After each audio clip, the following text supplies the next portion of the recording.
Padma Shri doctor BKS Sanjay, Guinness world record of holder 13 sir आए। थोड़ा भी घूमना है, थोड़ा टाइम से 2 से 2.5 मिनट।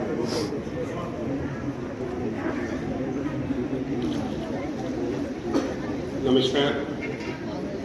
मैं आज के इस कार्यक्रम के राष्ट्रीय सैनिक संस्था में मंच पर बैठे हुए सभी सम्मानित अतिथि, माननीय राज्यपाल लेफ्टिनेंट जनरल गुरमीत सिंह जी, माननीय मंत्री सुबैद उनियाल जी, आदरणीय परम पूज्य स्वामी चिदानंद जी, साध्वी भगवती सरस्वती जी, आदरणीय लोकेश मुनि जी, लेफ्टिनेंट जनरल अश्वनी कुमार बख्शी जी, राजीव छिब्बर जी एवं अन्य अतिथि एवं प्रबुद्धजन जो कि मंच के सामने बैठे हुए, मैं सभी को नमस्कार करता हूँ।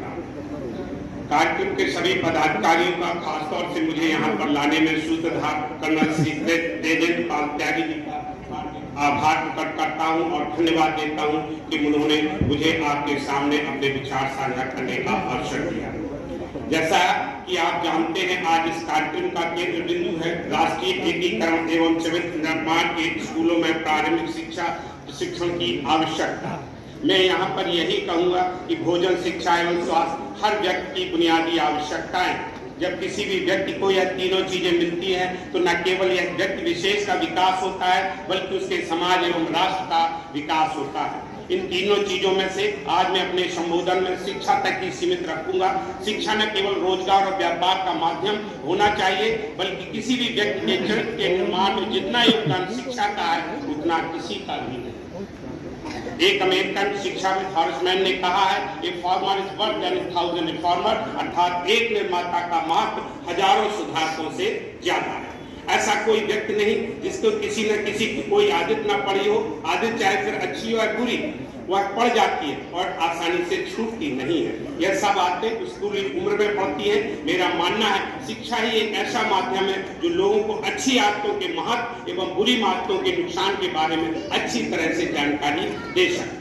मेरा मानना है किसी भी कार्य की गुणवत्ता कार्यकर्ता की गुणवत्ता के ऊपर निर्भर करती है और कार्यकर्ता की गुणवत्ता उसके भोजन, शिक्षा और स्वास्थ्य की गुणवत्ता के ऊपर निर्भर करती है। जब हमारे देश में शिक्षा एवं पाठ्यक्रम की पुस्तकों की गुणवत्ता बढ़ेगी तो बच्चों के व्यक्तित्व में निश्चित तौर से सुधार आएगा और यह सुधार यदि समाज एवं राष्ट्र के परिप्रेक्ष्य में देखें तो इसके परिणाम दूरगामी होंगे। सैनिक शिक्षा की कोर वैल्यू, मेरा मानना है शायद आप लोगों को भी एक सैनिक और एक साधारण नागरिक के व्यक्तित्व और चरित्र में काफी अंतर होता है। काफी तो होता ही, कभी कभी तो जमीन आसमान का अंतर होता है, जिसका कारण है उनको दी गई शिक्षा एवं प्रशिक्षण की गुणवत्ता का अंतर। इसके अतिरिक्त मैं नहीं जानता कि एक साधारण नागरिक और सैनिक में कोई अंतर होता है। सैनिक शिक्षा की कोर वैल्यू या यूं कहिए धुरी होती है कर्तव्य और दायित्व। मेरा मानना है यह गुण न केवल सैनिकों के लिए आवश्यक है बल्कि यह सब गुण आम नागरिकों के लिए भी होना चाहिए। इसलिए हमारे देश की प्राथमिक एवं माध्यमिक शिक्षा के पाठ्यक्रमों में अनिवार्य रूप से सैनिक शिक्षा को सम्मिलित किया जाना चाहिए और मैं तो यह भी कहूंगा कि प्रत्येक बच्चे की सैनिक शिक्षा दे ही जानी चाहिए। सैनिक शिक्षा दिए बगैर उसकी शिक्षा पूरी ही नहीं होनी चाहिए, जैसा दुनिया के कई देशों में होता है। यदि हम सैनिक शिक्षा की अनिवार्यता के कारणों के बारे में और ज्यादा जानते हैं तो हमें इतिहास में जाकर सिख पंथ के 10वें गुरु गोविंद सिंह जी से शिक्षा लेनी होगी कि उनके अनुसार सैनिक शिक्षा न केवल व्यक्ति के आत्म उद्धार के लिए है बल्कि यह सच्चे मायने में सामूहिक ढंग से राष्ट्र की सुरक्षा, उसके उत्थान के लिए भी आवश्यक होती है। उन्होंने अपने 47 साल के जीवन काल के 17 सालों में 16 लड़ाइयां लड़ी और वो भी राष्ट्र की सुरक्षा के लिए। मेरा मानना है राष्ट्र के एकीकरण में सैनिक शिक्षा के अलावा कोई दूसरी चीज का महत्व है तो वह है भाषा। क्योंकि हमारे देश में धर्म, पंथ, जाति, क्षेत्र, लिंग सबके एक से नहीं हो सकते, लेकिन शिक्षा तो सबकी एक सी हो सकती है। और जब हमारे पास कोई एक चीज होगी तभी हम एक होंगे। क्योंकि यदि हम आज यहाँ बैठे हुए हैं तो सिर्फ इसीलिए है कि हम सब भारतवासी हैं, इसीलिए हम यहाँ पर हैं। सैनिकों की शिक्षा में अनुशासन, बंधुत्व, समर्पण, सामूहिक कार्य, सत्यनिष्ठा, विश्वास, ईमानदारी की जो भावना होती है यदि उसका सूक्ष्म अंश भी साधारण नागरिकों के चरित्र और व्यक्तित्व में आ जाए तो देश का ढांचा ही बदल जाएगा। जब ये सभी अच्छी आदतें बच्चों को बचपन से ही आ जाएंगी तो फिर ये सभी अच्छी आदतें उनके जीवन पर्यंत रहेंगी और हम वही बनेंगे जो हमारी आदतें होंगी। धन्यवाद, नमस्कार, जय हिंद। बहुत धन्यवाद, बहुत अच्छे विचार।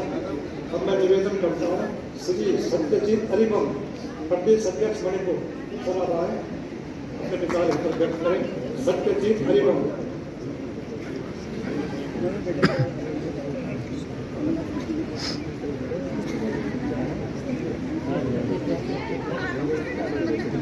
Good afternoon, everyone.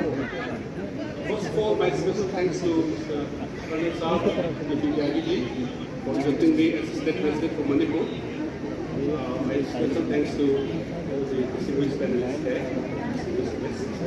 I would like to use 2 minutes of my time. 1 minute to introduce myself and our work in Manipur, and 1 minute in which I will request everyone to stand for 1 minute.